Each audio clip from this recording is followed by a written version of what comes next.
Toy, alors nous sommes dans la paracha de Yitro, d'accord? Et la paracha de Yitro, on reçoit la Torah. Et en recevant la Torah, on doit comprendre comment on doit donner ou présenter la Torah aux gens. D'accord? Et c'est pour ça que la Torah nous explique exactement comment on doit parler aux gens, et vous allez voir comment ça se lie aux enfants indigos en spécial. Il est écrit comme ça. Moshe alla el Elohim. Moshe est monté vers les cieux. Vaikra alav Hashem min ha'ar. Premièrement, on a le nom Elohim, que c'est le nom de la rigueur. Et après, Akadosh Baruch Hu l'appelle avec le nom de la miséricorde.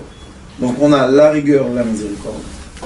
Les morts, quand on marre les bêtes Israël, dans le même passouk, il te dit, comme ça tu vas parler à la maison de Yaakov, Vetagid l'Ivnei Israël. Et tu diras aux enfants d'Israël. Pourquoi tellement de... C'est un passouk tellement long qu'il devait dire une chose.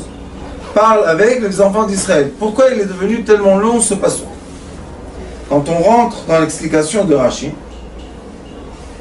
il est écrit comme ça. Kotoma, de cette façon tu diras. Rashi dit, Belashon azeh vekaseder azeh. Il dit, Moshe Rabbeinu, tu dois copier exactement ce que Akadosh Baruch Hu te dit, le langue, les mots à mots, et le seder. Il y a un ordre. Maintenant, quel est l'ordre? Continue Rashi. Les bêtes Yaakov, Elu Anashim. Premièrement, tu dois parler aux femmes. Tomar lahem belashon raka. Avec les femmes, on doit parler tendrement. Vetagid nevnei Israël. Et tu diras aux hommes, Onashin vedigdukim, perash tascharim dvarim kashim kadgidim. Et quand il va parler aux hommes, il va parler avec eux durement. Maintenant, on est en train de recevoir la Torah. Et Akadosh Baruch Hu dit à Moshe Rabbeinu, il y a un ordre dans mon monde. L'ordre est que l'homme soit toujours dur et la femme soit toujours tendre. Vous savez que même dans le corps physique, l'homme a le testostérone. C'est un hormone qui fait que les muscles s'endurcissent. Et la femme, elle a estrogène. Fait que toujours ça sera mou. Toujours ça sera tendre. Maintenant, quand on reçoit la Torah, dans la Torah, nous avons 3 éléments. Le premier élément qu'on a, il est dur. C'est quoi l'élément dur? Les os. Ça s'appelle Havla de Garme. C'est l'os. Et les os dans notre corps, ce sont durs. Ce sont des parties dures. Après on a tout ce qui est dans notre corps, les tuyaux, qui font passer l'énergie d'un endroit à l'autre. Et eux, ils sont mous. Vous allez comprendre pourquoi il y a la tendresse et pourquoi il y a la rigueur. Et après on a le 3e élément dans notre corps, qui sont tous les organes intérieurs. Les organes intérieurs dans notre corps, ce qu'ils font, c'est que eux, c'est les midot. Alors on a les os, 248 évarim, et un évar, c'est un membre, et ça, c'est l'action positive.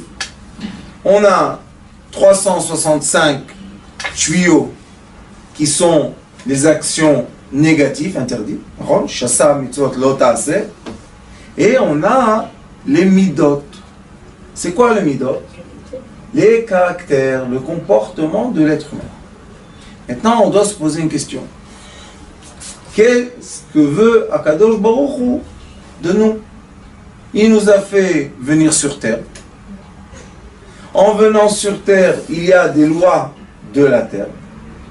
Et dans les lois de la terre, il y a un ordre très juste et aligné et qui s'enchaîne exactement. Tout est précis à chaque photon, chaque petite lumière est précise.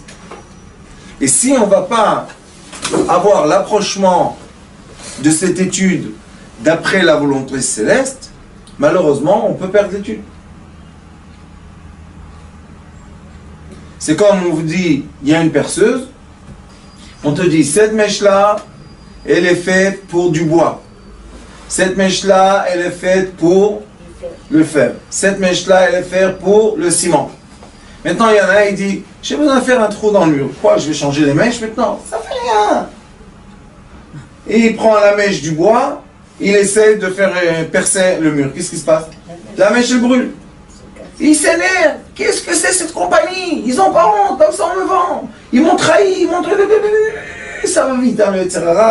Quand on commence à se déchaîner sur quelqu'un, que Dieu nous en préserve.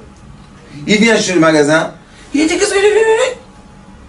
Le pauvre, le vendeur, qu'est-ce qu'il peut faire? Il reçoit une, comment dire en japonais, une taraha, mais bien comme il faut. Et après, il lui dit, excuse-moi, la mèche que tu as utilisée, qui s'est brûlée, qu'est-ce que tu as percé avec? Il dit quoi? J'ai percé le mur. Il dit, oui, mais mon fils, c'est une mèche qui est faite pour du bois. Et alors? Vous connaissez les gens qui disent, et alors? Et alors? Et alors? Tu as raison. Tu veux pas être dans l'ordre. Tu veux pas rentrer dans le système global de l'ordre. Et pourquoi après tu te plains que tu n'arrives pas à enchaîner? Il y a de l'ordre. Quelqu'un il va en France, c'est bien le métro, il y a les grandes stations, les Halles, République, il y a plein de trucs. Quelqu'un dit moi je prends le métro. Où tu vas? Porte de la Villette, il n'y a pas de problème. Il marche. Il y a les panneaux qui lui disent ça c'est Versailles. Versailles, encore un panneau, Versailles, encore un panneau, Versailles. Quand le train il arrive, il lui dit tous ceux qui vont pour Versailles. Et il monte dans le train. Il va jusqu'à la fin. Et après il dit pourquoi je suis arrivé à Versailles? On t'a mis les panneaux, on t'a écrit, on t'a expliqué. Tu veux pas comprendre? Non, je veux pas comprendre. Qu'est-ce qu'on peut faire? Si la personne ne veut pas comprendre, maintenant elle va aller chez le chef de station de gare, elle va lui dire, qu'est-ce que c'est ça? J'ai perdu mon temps, j'avais une réunion très importante, et j'ai perdu maintenant ma situation, et je vais aller au tribunal. Il dit, monsieur, qu'est-ce que vous voulez qu'on fasse de plus? Les panneaux, Versailles. Et alors, je voulais aller à la porte de la Villette. Oui, mais porte de la Villette, c'est là-bas. Mais on m'a dit que je dois prendre le train. Oui, mon fils, mais il y a beaucoup de trains. Le monde est constitué d'ordre. Il y a de l'ordre.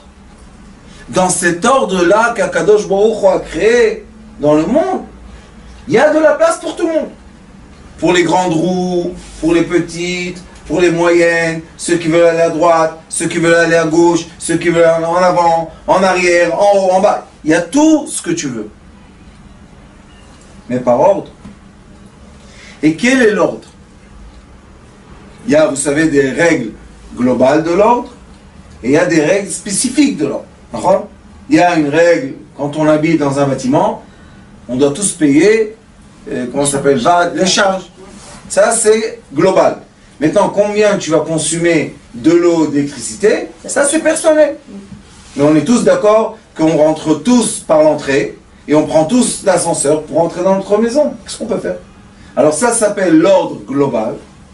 Et dans l'ordre global, on a tous de la place, à condition qu'on respecte l'ordre. Les gens, des fois, à l'adolescence, ils veulent être un peu plus intelligents que l'ordre. Mais à la fin, l'ordre les attrape. Et après, on les met dans une prison, qui est une partie de l'ordre. Et ils s'énervent. Pourquoi tu t'énerves? Toi-même, un jour, je vais raconter une histoire. Une fois, j'étais comme ça, j'ai donné un cours à Bnei Brak. Et je leur ai dit, dites-moi, si tout était permis, aucune limite, on peut tout faire, il n'y a pas de prison, il n'y a pas de tribunal, il n'y a rien du tout. Il n'y a pas de police, il n'y a pas d'armée, tout. Est-ce que vous aurez accepté de voler? Le premier instinct était? Non. Oui. Tout de suite, on me dit, oui, bien sûr. Je leur dis, ah, Mais ça, hein, vous avez répondu de votre instinct. Mais pensez un peu avec votre cerveau. Si tout est permis, et si vous pouvez voler, on peut voler de vous. Aïe. Ok, je repose la question. Si tout est permis, on a le droit de voler. Est-ce que vous aurez volé? Non. Pourquoi? Parce que si moi je vole, on a le droit de voler de moi. Donc on ne veut pas qu'il le vole. Alors j'aurais dit, ok, alors on doit faire une règle. Tout est permis sauf voler. D'accord. Si tout est permis, et il n'y a aucune règle, est-ce que les voitures peuvent rouler sur le trottoir? Oui. Je leur ai dit oui, mais toi tu es avec ton enfant avec la poussette. Qu'est-ce qu'on fait?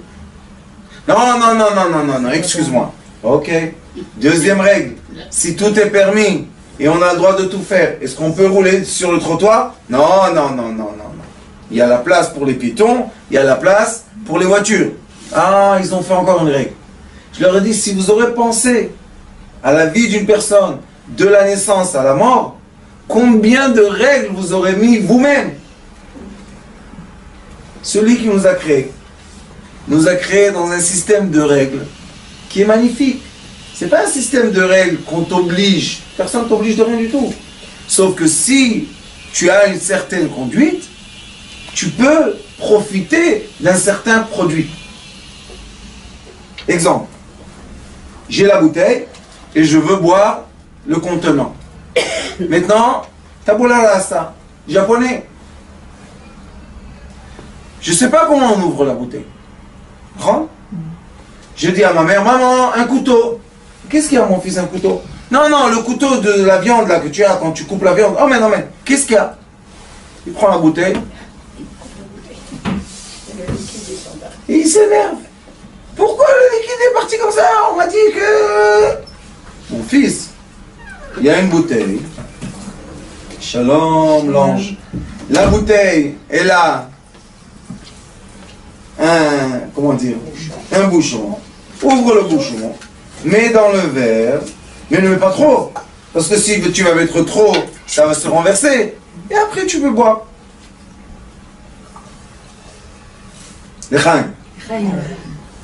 Mais si tu ne veux pas utiliser les choses par l'ordre, qu'est-ce qui va se passer? Tu ne vas pas pouvoir profiter. Et non seulement que tu ne vas pas pouvoir profiter, tu vas souffrir. Et quand les personnes commencent à souffrir, maintenant la perception de vie change.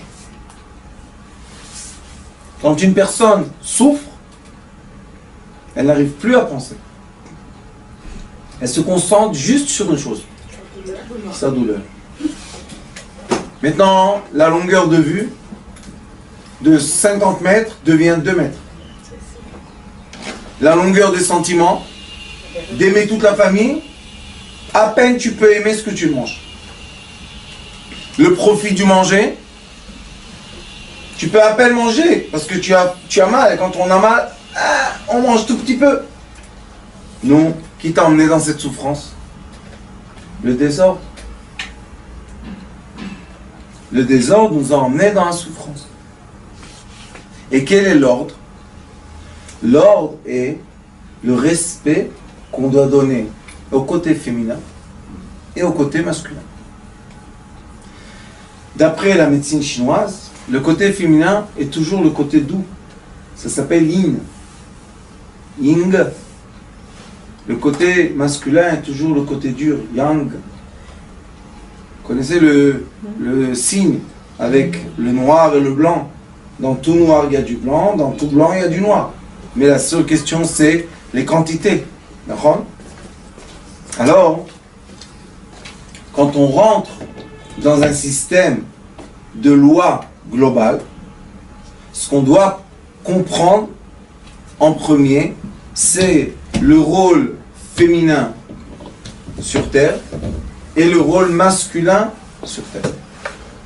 Quand je suis dans le rôle féminin, je dois être comme dit Rashi, Elu Anashim, Lahem Tomar Lahem Belashon Raka.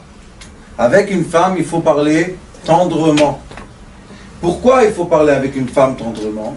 Parce que la femme, elle a un trop d'estrogène. Et quand on a un trop d'estrogène, notre corps devient tendre. Vous voyez, comme la paume de la main, elle est tendre, et le dos de la main est dur. Et si on va parler avec quelque chose de tendre, de façon dure, il va faire quoi? Il va se blesser. Quand il va se blesser, il va souffrir. Quand il va souffrir, il va s'endurcir. Quand il va s'endurcir, et on va vouloir profiter de la tendresse, on n'aura pas la tendresse. Et à l'envers, si on veut atteindre le côté dur de la main, et on va, comment dire, on va s'approcher de ce côté dur avec une tendresse, le côté dur ne ressentira rien. S'il ne va rien ressentir, comment le message va pénétrer? Alors c'est pour ça qu'il a dit aux hommes, parlez-eux avec durcité. Pourquoi? Parce que eux, ils ont de testostérone. Et le testostérone fait qu'ils sont durs. Donc ils comprennent les choses dures. Mais ça, hein, c'est quand on grandit. Mais un jour, ce qu'on doit connaître, c'est qu'on est obligé d'avoir les deux côtés. Chaque être humain, pour vivre, il a le côté de face qui est tendre, même dans le ventre, dans les joues, dans les pieds. Et il a le côté arrière qui est dur. Dans le dos, vous touchez, c'est toujours dur. Pourquoi? Là-bas, il y a les os, il y a les muscles, la nuque, il y a l'os de la tête, c'est toujours dur. Maintenant, quelqu'un, il veut donner un message à l'autre et lui montrer une image. Mais au lieu de lui mettre une image en face, dans le côté tendre, il va mettre l'image en arrière, dans le côté dur. Et il va lui dire, non, c'est pas très joli ce que j'ai fait aujourd'hui, le dessin. Peut-être. Ah, tu m'aimes pas, tu fais pas attention à moi, la liste de reproches. Comment tu peux reprocher quelqu'un qui n'a pas utilisé, comment il peut utiliser la nuque avec tendresse? Comment ça marche? Ça marche? Ça marche pas. C'est comme le marteau. Le marteau, c'est, il y a en bois, le manche, et il y a le marteau en fer. Maintenant, quelqu'un il dit, non, je vais mettre le clou avec le bois. On peut? On peut pas. Et il s'énerve, le marteau ne marche pas. C'est pas possible. Donc, quand Akadosh Baruch Hu a donné la Torah, dans le même passouk, dans le même psaume, il a exprimé deux forces qui sont à l'opposé, une spirituelle et une matérielle. La première force qu'il a dit, Moshe Allah El Elohim. Moshe est monté vers les cieux, mais Elohim, c'est le nom féminin. Ça représente le nom féminin céleste. Et après il lui dit, Vaikra Elav Hashem, le nom de miséricorde masculin. Et après il lui dit, Lehemor, Kotomar lebet Yaakov. Pourquoi Lehemor Kotomar? On utilise trop de mots là. Non, il veut préciser, comme dans les cieux, le nom féminin est avant le nom masculin, aussi en bas sur terre, Kotomar lebet Yaakov, premièrement tu dois parler de façon tendre. Et après, Vetagid, guide en hébreu c'est tendon, c'est dur le tendon. Et Vetagid, l'Ivnei Israël, tu vas parler en durcité. Durement. Quand on comprend ça, on doit chercher maintenant les individus sur terre qui sont capables d'avoir les deux énergies en une personne. Les sages nous disent que le tzaddik, vis-à-vis des cieux, il est féminin, nukba. Pourquoi? Parce qu'il reçoit. Et vis-à-vis des gens sur terre, il est docha, il est masculin. Pourquoi? Parce qu'il doit transmettre. Est-ce que je peux transmettre un message sans m'expliquer de façon ferme et juste? Non. Si je vais transmettre le message de façon trop aérée, les gens ils vont rien comprendre. Donc on doit parler de façon claire. Ça c'est la halakha. La halakha, les commandements ils sont clairs. Fais ça et ça et ça et ça. Les autres commandements de ne pas faire, c'est clair. Ne fais pas, ne fais pas. Maintenant rentre la tendresse. C'est quoi la tendresse? Les midot. C'est quoi les midot? Le caractère d'une personne. Et dans le caractère, c'est très très large. Pourquoi? Si on dit à quelqu'un ne t'énerve pas, combien de micro-nanomètres il y a dans les nerfs d'une personne? Il y a quelqu'un qui s'énerve un tout petit peu. Il y en a moins. Il y en a un peu plus. Il y en a qui s'énervent beaucoup, beaucoup, beaucoup, beaucoup. Il y en a qui s'énervent, qui deviennent rouges. Il y en a qui s'énervent, qui brûlent de feu. Alors quand je dis à quelqu'un, travaille tes midot, c'est dur ou c'est soft? C'est mou ou c'est dur? C'est obligé d'être mou. C'est obligé d'être tendre. Pourquoi? Parce qu'on est en train de toucher la chose la plus profonde de l'être humain. Et la Torah nous enseigne. Comme Akadosh Baruch Hu a voulu donner la Torah sur terre. La Torah, c'est pourquoi? Pour nous dévoiler le parchemin et la carte de la vie, comment circuler dans ce monde. La même chose, quand on est dans notre vécu, la chose qui va nous influencer le plus notre pensée, nos paroles et nos actions, c'est nos sentiments. Quand quelqu'un est très très très en colère, et malgré ça, il va aller faire une consultation pour travailler, il peut dire le même résumé de sa vie, mais il sera tellement en colère que la personne dit « Moi, je ne veux pas travailler avec toi. » Mais pourquoi? Je suis le meilleur de tous ceux qui sont venus. Oui, tu as tous les données, sauf que tous ces données-là bouillent par tes nerfs. Je ne veux pas de toi. Alors les gens ils se disent « Mais pourquoi? J'étais exactement dans les règles. » Un autre il vient, il est gentil, il est amical, il est tendre, il n'est pas orgueilleux. Mais il a seulement la moitié des capacités qu'il faut. Et qu'est-ce qu'elle dit la personne? Avec lui, je veux travailler. Pourquoi? Parce que si on aura des problèmes, c'est facile, il est tendre.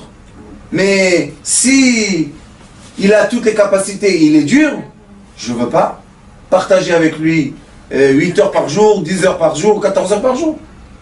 Donc on voit que la Torah nous enseigne la tendresse quand il faut et la rigueur quand il faut. Les sages nous disent que la rigueur c'est la matière et la tendresse c'est la forme.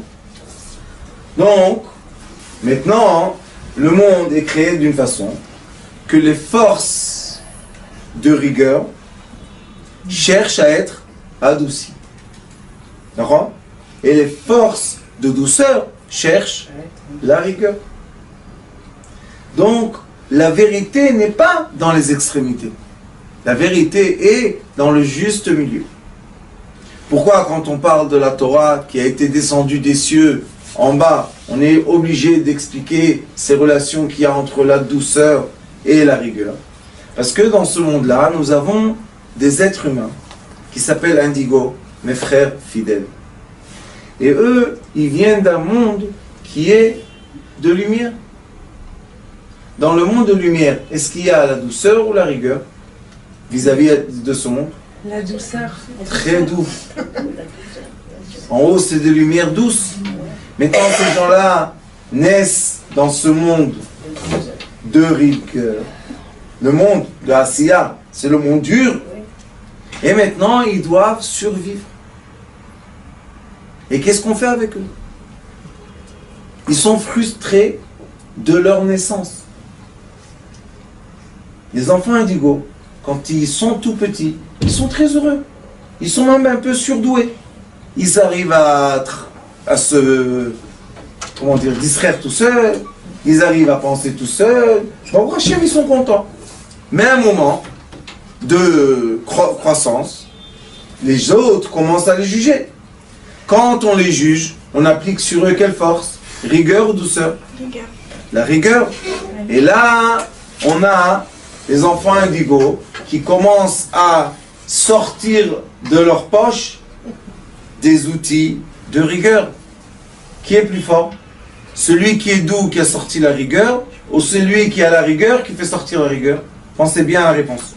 Vous savez pourquoi celui qui souffre? Parce que quand on va à l'autre extrémité, on a beaucoup plus de force que quand on est dans une extrémité. Et la même chose, c'est quand celui de la rigueur va faire sortir de la douceur. Il est beaucoup plus doux qu'une personne qui est dans la douceur va faire sortir de la douceur. Et c'est pour ça que ces enfants-là magnifiques, quand ils reçoivent les messages, leurs messages viennent avec de la douceur. Ils ne viennent pas avec de la rigueur. C'est pour ça que leurs messages sont jamais enveloppés ou conditionnés de quoi? Du temps et de l'espace. Ils viennent d'un monde beaucoup plus élevé. Mais quand ils doivent descendre et faire pénétrer dans ce monde de matière les idées qu'ils ont, qui sont des idées qui n'ont ni forme ni temps, qu'est-ce qui se passe? Il y a une frustration. Et dans la frustration, on perd beaucoup de messages. Si on serait assez nous-mêmes tendres pour comprendre qu'on doit être à l'écoute à des personnes qui nous emmènent un message qui est beaucoup plus avancé à nous, l'humanité peut évoluer. Comme Akadosh Baruch Hu, il a fait sortir le peuple d'Israël d'Égypte, c'était tous des esclaves. Donc ils étaient dans la rigueur ou la douceur? Dans la rigueur.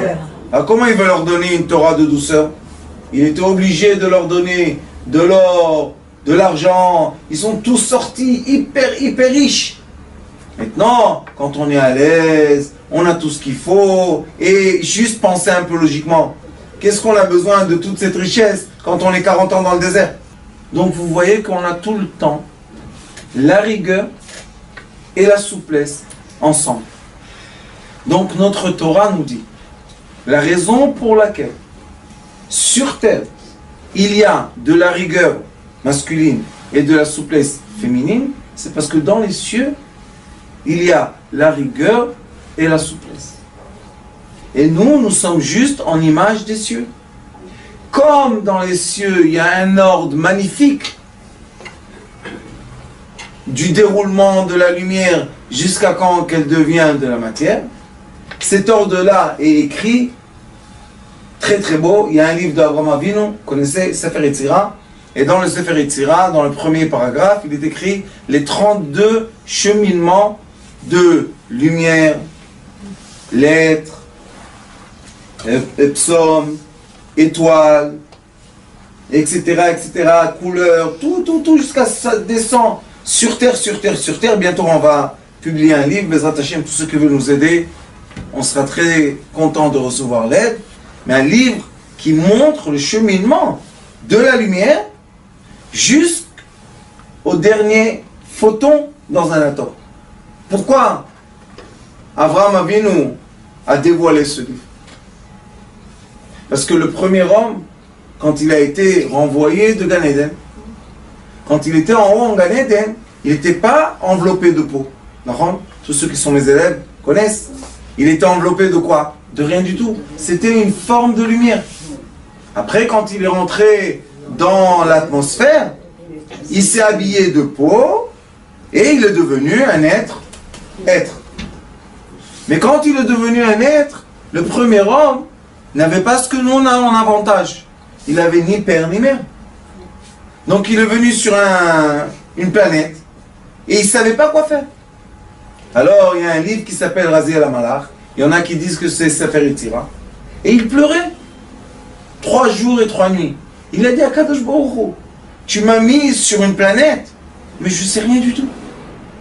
Alors on dit qu'il y a un ange qui est venu, qui lui a expliqué exactement, il s'appelle l'ange de la lumière, Razi al-Malach, c'est l'ange de la lumière qui lui a dit, regarde, comment la lumière, que tu connaissais parce qu'il était dans le Gan Eden Elyon, là-bas il y a la lumière, il lui dit, regarde comment cette lumière, elle descend, elle se contracte, jusqu'à quand que tu peux avoir vraiment une matière dans ta main.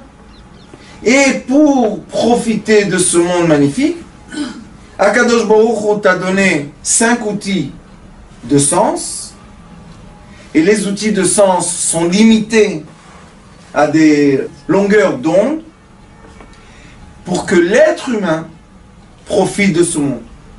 Question, est-ce que les longueurs d'onde féminines sont les mêmes que les longueurs d'onde masculines? Pensez bien. Non. Non, pas toutes. Question, qui est plus étroit et qui est plus ouvert?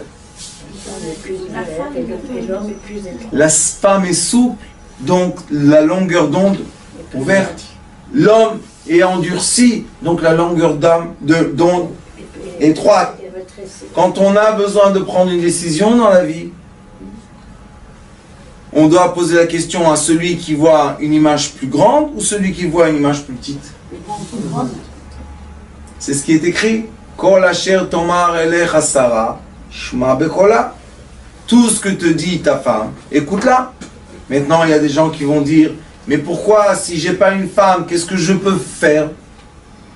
Réponse. Dans notre corps physique, chacun de nous, hommes et femmes, nous avons les deux forces. La preuve qu'on a tous la face, on a tous l'arrière. Même si je ne suis pas marié et j'ai pas une femme ou un homme avec moi, ça ne veut pas dire que dans moi, je ne peux pas des fois trouver les réponses féminines et des fois les réponses masculines. Plus je vais monter dans la spiritualité, je vais trouver les réponses qui sont féminines. Pourquoi? Parce qu'elles sont beaucoup plus grandes. Plus je vais descendre dans la matière, je vais trouver des réponses masculines. Si je vais m'énerver, si je vais être en colère, si je vais être jaloux, si je vais insulter, si je vais frapper, je serai dans quoi? Dans le masculin. Je vais avoir la vision très étroite. Plus je vais dans l'amour, plus je vais dans l'empathie, plus je vais dans la douceur, plus je vais dans la respiration, je vais être dans quoi? Dans le côté féminin. Et c'est ça ce que les sages nous disent. Chaque être humain, homme ou femme, doivent reconnaître en eux le côté dur et le côté souple. Celui qui dit qu'il est seulement souple, c'est un grand problème. Pourquoi? Ça emmène la femme à l'esclavage. Que Dieu nous en préserve. Celui qui dit qu'il est seulement dur, c'est aussi pas bien. Pourquoi? Parce que ça emmène l'homme, à être quoi? Dictateur. Dominateur, dictateur, manipulateur, tous ces mots-là qui sont dangereux. Et ni on veut les femmes, malheureusement, soumis et esclaves, ni on veut les hommes dans l'extrémité de la force de la rigueur. Où on veut que tout le monde se rencontre dans le juste milieu. Comment est le juste milieu? Vous voyez, les petites dames du Rav Schneider sont connues dans 189 pays au monde. Quand je reçois chaque semaine les commentaires des cours, il y en a qui me disent « Elles sont sages, les petites dames, hein ?» Je leur dis « Ah, j'ai la chance. Moi, le petit bébé, écoutez la sagesse de gens très très grands. » Et comme elle dit « Madame, on va se rencontrer où l'amour va unir, seul l'amour peut faire l'union vraie, vitale, agréable, de la rigueur avec la miséricorde. » Et ça s'appelle en hébreu Echad, un. Pas 1, 2, 3, 4, 5. Union. Union entre quoi? Entre la douceur et la rigueur. Et on voit... La miséricorde, c'est la douceur. Oui. Et on voit, Baruch Hashem, que dans un psaume, on peut définir et comprendre une règle très très très générale sur terre. Et avec cette règle-là, on peut agir. C'est une règle qui nous emmène à l'action. Exemple, on a devant soi quelqu'un qui est très très énervé. Pourquoi? Parce qu'il pense qu'on lui a pris sa place, qu'il voulait se garer. Et maintenant il sort de la voiture tout énervé. Comment il faut sortir de la voiture? Calmement. Par terre. Si on voit que c'est quelqu'un de dangereux, par terre. Ah, dangereux. On s'allonge par terre. Si on s'est allongé par terre, qu'est-ce qu'il va nous dire? Il va nous relever. Il va être blanc. Il va avoir peur. Il va repartir. Mais si je sors de la voiture, En colère. on va voir qui est plus fort. Dans la guerre, les deux côtés perdent. D'accord? C'est pour ça qu'on voit que cet enseignement magnifique de quoi? De la transmission de la Torah, c'est un enseignement qui est une action de tous les jours. Tous les jours, tout le temps, on doit faire attention à être dans l'équilibre de la douceur et de la rigueur. Et si on ne sait pas être dans l'équilibre, après on ne peut pas dire pourquoi je ne profite pas de ce monde. On ne peut pas le dire. Parce que ce monde-là, si on veut manger une soupe avec une cuillère qui est faite en sucre, et on la met la cuillère dans la soupe et elle fond, et on s'énerve pourquoi on ne peut pas boire, mon fils, douceur et douceur, ça ne marche pas. D'accord? Ou bien on veut couper de la viande avec spaghetti. Vous connaissez les spaghettis comme ça? On veut couper de la viande, ça ne marche pas. Il faut toujours adapter le juste milieu et l'équilibre entre la douceur et la rigueur. On a des moments dans la vie qu'on doit appliquer une certaine rigueur. Il y a des moments dans la vie qu'on doit appliquer une certaine douceur. Exemple, le papa il vient à la maison, balagan, les enfants, pardon. Il doit être maintenant très doux ou bien il doit se mettre comme il faut? Les enfants, balagan, très doux, la pauvre la femme. Il doit rentrer, montrer sa rigueur. Oups, tout le monde est en silence. Ça fait du bien aux enfants ou pas? Oui. Pourquoi? Ça les cadre. Oui. Maintenant, les enfants, ils sont gentils, ils viennent à la maison, ils voient qu'ils font leur devoir comme il faut, et il est en rigueur. C'est bien? Non. Non, pourquoi? Parce qu'il va endurcir le cadre, qu'est-ce qui va se passer? Il va casser. Maintenant, il doit venir avec de la douceur. C'est les enfants qui se cadrent, et nous qui sommes doux. Des fois, les enfants sont trop doux, trop sans limite, et c'est nous qui devons les cadrer. Vous voyez que même l'échange entre les parents et les enfants doit être un échange qui tout le temps se transforme. On n'a pas le droit d'être tout le temps la même chose. Et ça, dans le livre de Sefer Yetzira, il explique une chose magnifique. Il dit que tout est miroir. Ah oui. Tout est des miroirs. Tout, il y a des miroirs. La lumière qui devient le gaz qui devient le liquide qui devient dur, et le dur, il va en vapeur, qui devient du gaz, qui devient... Tout le temps, il y a des miroirs. Le Sefer Yetzira, il dit, si tu vas être à l'écoute de l'échange, tu vas profiter du monde. Mais si tu ne seras pas à l'écoute de l'échange, toujours le monde sera malheureusement contre toi. C'est pas que le monde est contre toi, c'est que toi tu n'es pas dans le système du monde. Je me rappelle une fois j'étais en Chine, j'avais beaucoup d'enfants, on est parti en Chine dans un village. Et ma femme ne comprenait pas que quand elle sortait en ville, une ville, on était dans un village, il y a une rue principale, c'est la ville. Tout le monde, un accident de voiture. Pourquoi? Ils n'ont pas l'habitude de voir beaucoup d'enfants, et surtout des filles. Ils disent au moins il y a 6 garçons, c'est bien, mais 6 filles. Alors ils venaient, ils touchaient les couches, ils touchaient. Elle me disait, qu'est-ce que c'est? Il m'énerve. Je lui dis, ma femme, tu es en Chine, tu as les yeux bleus. Ils ne savent pas quoi faire avec les yeux bleus. En Chine, qui a les yeux bleus? Tu es blanche. Tu as 6 filles. Alors ils viennent toucher. Après, on voulait prendre le bateau, juste avec les enfants. Des caméras, des trucs, télévision, je ne sais pas combien de chaînes de télévision étaient sur place, ils sont tous venus nous filmer. Qu'est-ce que c'est ça? Il n'a pas honte, il n'a pas peur d'avoir 6 enfants. 6 filles. 6 filles en plus. Mais si on s'énerve, eux, ils ne comprennent pas. Hein. Qu'est-ce qu'on fait? D'accord? Parce que pour eux, c'est un miracle. On est descendu du ciel. Alors si on va s'énerver, qu'est-ce qui va se passer? On va emmener la rigueur. Si on emmène la rigueur, on ne va pas profiter. À la place de la rigueur, j'ai dit à ma femme, aime-les.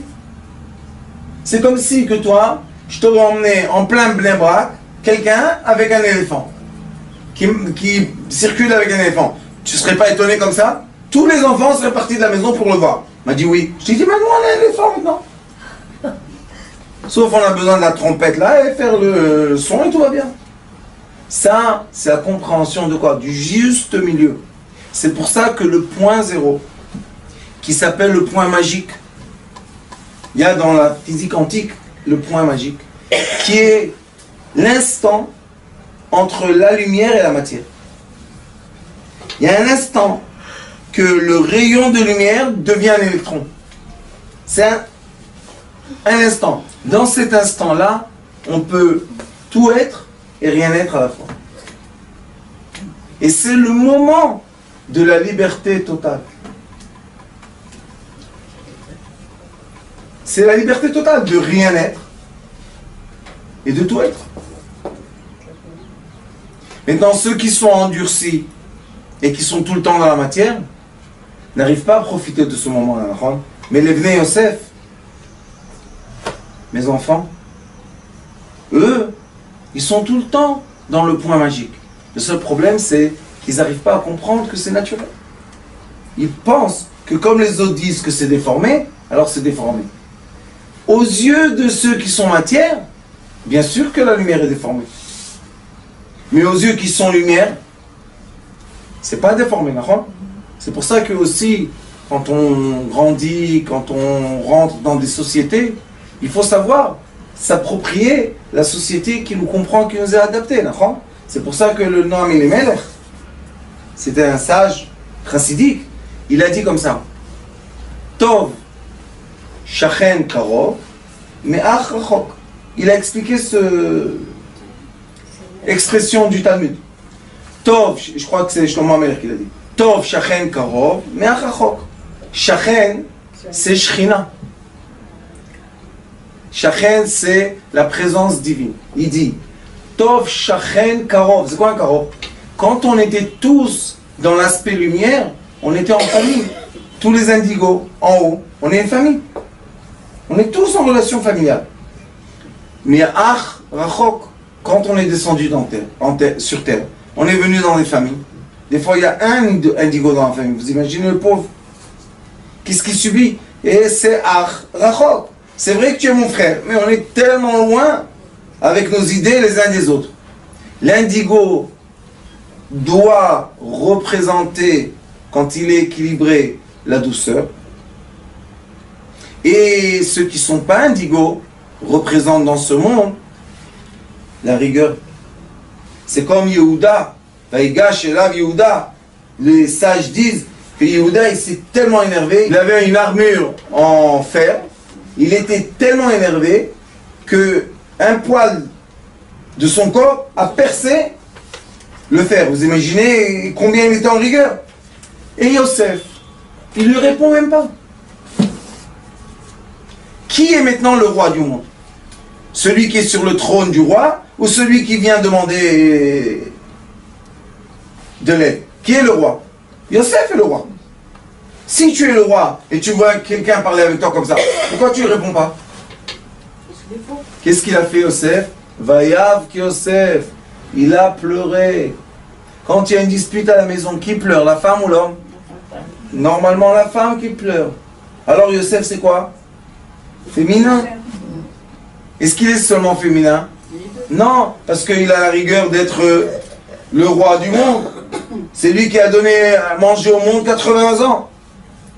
Maintenant on se pose la question. Yehuda, qu'est-ce que tu as donné toi à tes frères? Rien n'est écrit que Yehuda a fait pour ses frères. Non, c'est le roi des frères. Mais qu'est-ce que tu as fait avec eux? Tu étais juste le roi. Mais Yosef, que vous ne voulez pas que ça soit le roi. À la rencontre des deux, il y a eu quoi? Il y a eu malheureusement confrontation. Sauf que Yosef ne veut pas la confrontation. Moshe Rabbeinu, quand il est monté dans les cieux, que Moshe Rabbeinu est Yosef, Moshe Rabbeinu c'est Yosef, quand il est monté dans les cieux, il a accepté d'être quoi? Et féminin et masculin. Ça ne veut pas dire Il faut faire attention qu'on parle maintenant de féminin, masculin, dans l'aspect intime. Hein. On parle juste dans les émotions et dans les caractères. On n'est pas hermaphrodite. Hermaphrodite, c'est quand Exactement. on a les deux sexes. Là, On ne parle pas de ça. Non, mais c'est ça. On n'est pas... On parle de caractère de la douceur et le caractère de la rigueur. Et quand on les met ensemble, Baruch Hashem, alors on profite du monde. Je vais dire quelque chose qui n'est pas chauviniste, mais je vais le dire quand même. Les femmes, qu'est-ce qu'elles aiment? Un homme dur à côté d'eux. Pas dur, méchant, mais fort, solide. solide. Pourquoi? Qu'elles peuvent. Être une présente. Et les hommes, qu'est-ce qu'ils aiment? La femme douce. Pourquoi? Pour qu'ils puissent prendre. Quand ils sont ensemble, le maximum de plaisir. Quand ils sont séparés, le maximum de souffrance. D'accord? Quand l'homme il est tout seul, la femme est tout seule, il souffre. Pourquoi? Lui il a besoin de la douceur et elle a besoin de la durcitude. Donc tous ceux qui sont tout seuls doivent trouver l'autre côté. D'accord? Bientôt, chez toi, tu vas nous annoncer une bonne annonce, une bonne nouvelle. Et ça, c'est l'essentiel de notre Torah, Baruch Hashem, qu'on a reçu des cieux. Et je veux vous dire que la Torah qu'on a reçue des cieux a été donnée la lumière au monde entier. Il faut faire attention. Quand Moshe Rabbeinu descend des cieux, Akadosh Baruch Hu lui dit, écris la Torah 70 langues, donne à tous les rois du monde. C'est pour ça que la Torah, personne n'a dit que c'est pas vrai. Il y en a qui ont ajouté après des choses. Mais la Torah d'origine, personne n'a touché à une lettre. Pourquoi? Parce qu'elle a été donnée à un moment de paix sur terre. Il y avait un moment de silence sur terre. Il y avait un moment de plaisir sur terre. Tous les êtres humains sont montés au degré de l'âme quand ils étaient dans le corps physique. C'est un plaisir qu'on ne peut pas expliquer. Ça, c'est grâce au jour dans lequel on a reçu la Torah sacrée. Et c'est pour ça qu'on a un rôle très important de diffuser la Torah, la lumière, Torah, Ora, la lumière de la Torah sur terre. Et quand on diffuse la lumière, le monde entier est en accord et en harmonie. Baruch Adonai Olam. Amen. Amen.